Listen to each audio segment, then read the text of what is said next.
नमस्कार, आदाब। Crime petrol dial 100 में आप सबका स्वागत है।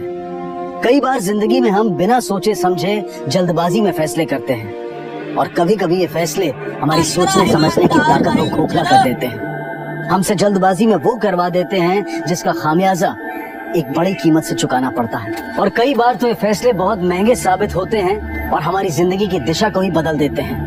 हमारी आज की कहानी एक ऐसी ही विचारधारा को दर्शाती है जो हमारे मन में एक एहसास जरूर जगाएगी, एक सोच जरूर पैदा करेगी।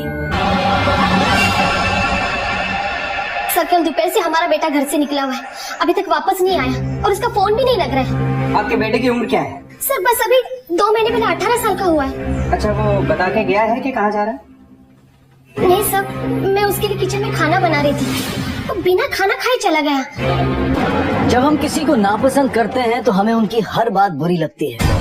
हम पर कोई भी तकलीफ आती है तो उसका जिम्मेदार हम उन्हें ही ठहराते हैं। और ऐसा ही हो रहा था इन दो परिवारों के बीच। इनके आपसी रिश्तों में कड़वाहट भर गई थी, एक दूसरे के लिए मन में मैल भर गई थी। तो क्या लव का गायब होना इसी कड़वाहट का नतीजा था?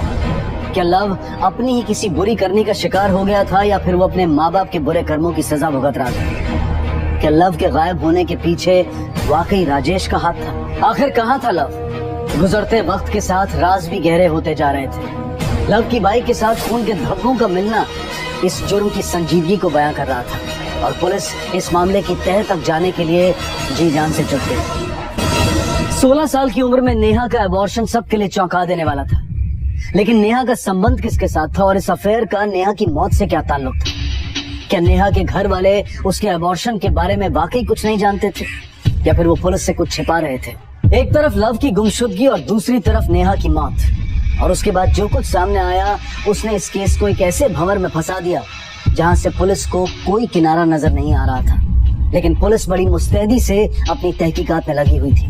अपने आप को लव के बराबर लाने और शॉर्टकट से पैसा कमाने के लालच में शुभम ने जल्दबाजी में जुए का सहारा लिया, जो शुभम के साथ साथ नेहा की बर्बादी और मौत का कारण भी बना। लव बिना सोचे समझे राहुल से उलझ गया और उसकी मौत हो गई। अगर उसने पहले अपनी माँ से बात की होती तो शायद आज वो जिंदा होता। हमारे मन में अच्छाई और बुराई दोनों का वास है। ये हम पर निर्भर करता है कि हम किसे चुने और कैसे बने। क्या अपने मन पर काबू रखकर जिंदगी को सही दिशा में ले जाना इतना मुश्किल है? इसी विचार के साथ अब मैं अनूप सोनी आपसे विदा लेता हूँ। फिर मुलाकात होगी अगले एपिसोड में एक और चौंका देने वाले केस के साथ। तब तक अपना और अपने परिवार का ख्याल रखें और देखते रहें क्राइम पेट्रोल डायल 100। सबक एक को सीख हम सबको।